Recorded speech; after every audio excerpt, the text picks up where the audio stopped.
Okay.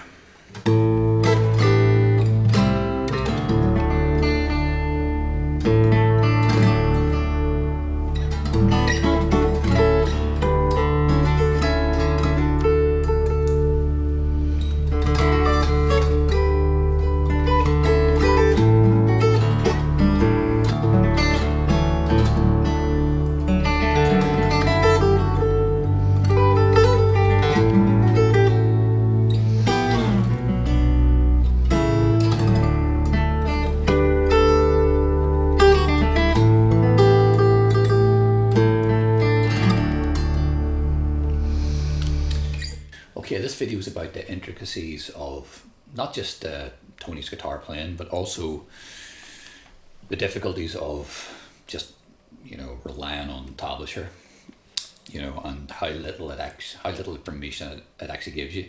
I mean, if we go straight into this, we've got an A minor here, followed by an A11, like that. The trick here is that first finger stays right there. And these fingers below are the ones that change the chord shape.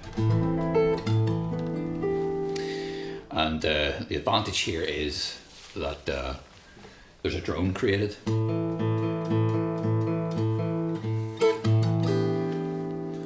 And it all sounds like one chord. I mean, that's the whole idea.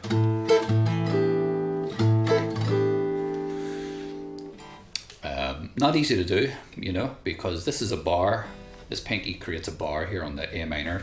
So it's like an A minor triad right there, and then it moves to a G, like a G major shape. You know, but it's details like this throughout the entire piece, you know, that you can't really get from the tab, although I have included the tab on Patreon. But like I say, each one of these compositions, probably by any artist really, can come with its own instructional book, you know, because it's just filled with these types of little maneuvers, you know. And then it moves down to, which is, call it a sweep, a rake, or arpeggio even, whatever. But those are kind of like almost like little gravity falls, you know.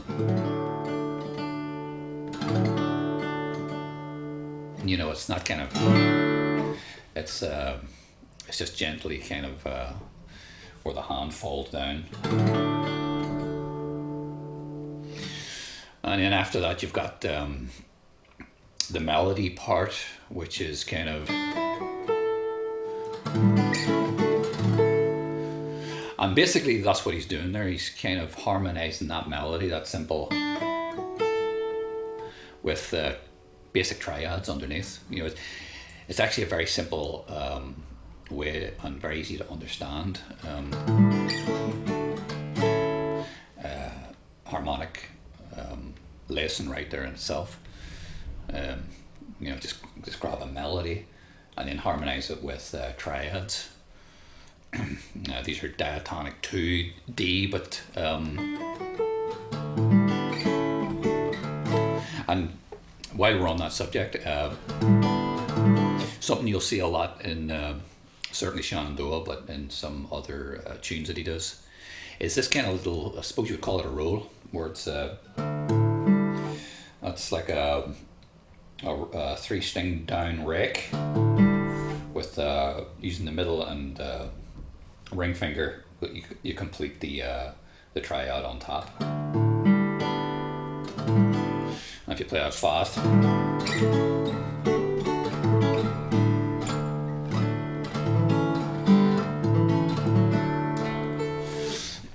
so you'll see that a lot.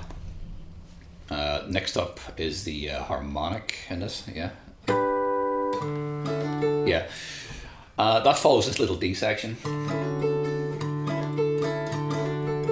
This is a hammer, a slide, and then a hammer on at the same time.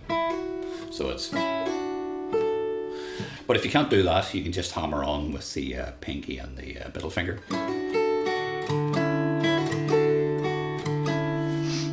You know, But probably the hardest part of this, easily, is the part going down. This next part right here, see the G, you've got a G chord right here, G triad, and it's not fretted like this, like your usual D shape. It's actually fretted like that, like this. And the reason for that is because you have to hit a triad right behind it, like that. So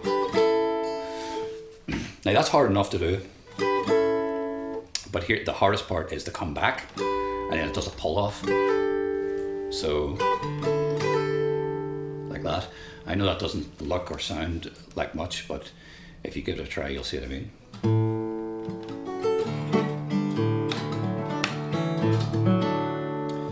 Okay. Where are we here?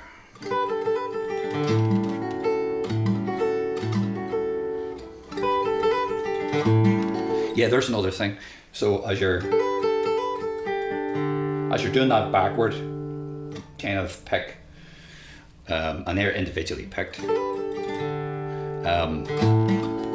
it transfers into a downward rake, you know, that can be awkward as well. There's that roll we talked about earlier, that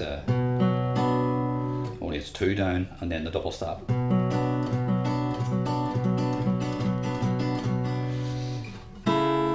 And there's an A, which is a second inversion, as far as I remember. Yeah, that'll be a third in the bass. That would be a second inversion. A major. This brings me on to the pick and finger style. You know, you could technically play all this with a pick, really. I mean,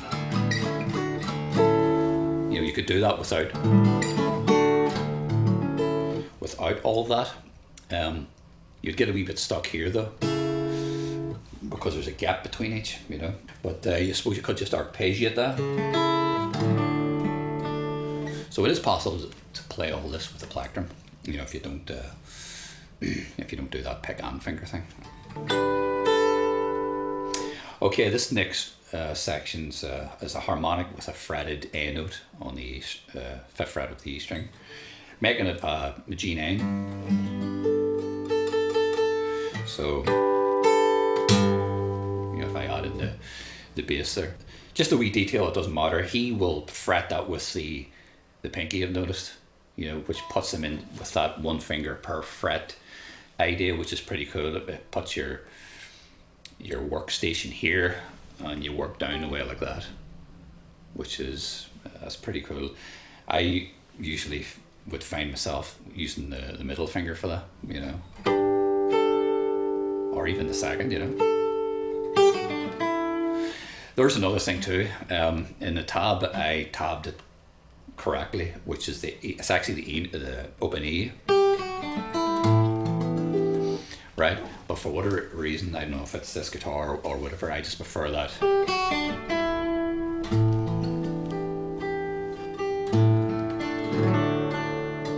So yeah, I think that's actually the end of the section. So that's part 1 anyway, but hopefully you can see that, you know, honestly, like every tune I've ever learned it can almost come with a handbook by itself. I mean, it's just how it kind of it just seems to be a lot involved to get that sound. You know, it kind of makes sense because I mean it does sound different than a lot of other guitar players, you know.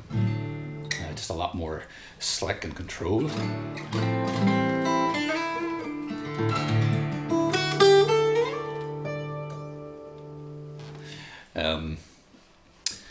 But anyway, hopefully you can learn something from that, and you can find a tab on Patreon. Please like, share and subscribe, and tune in for part 2.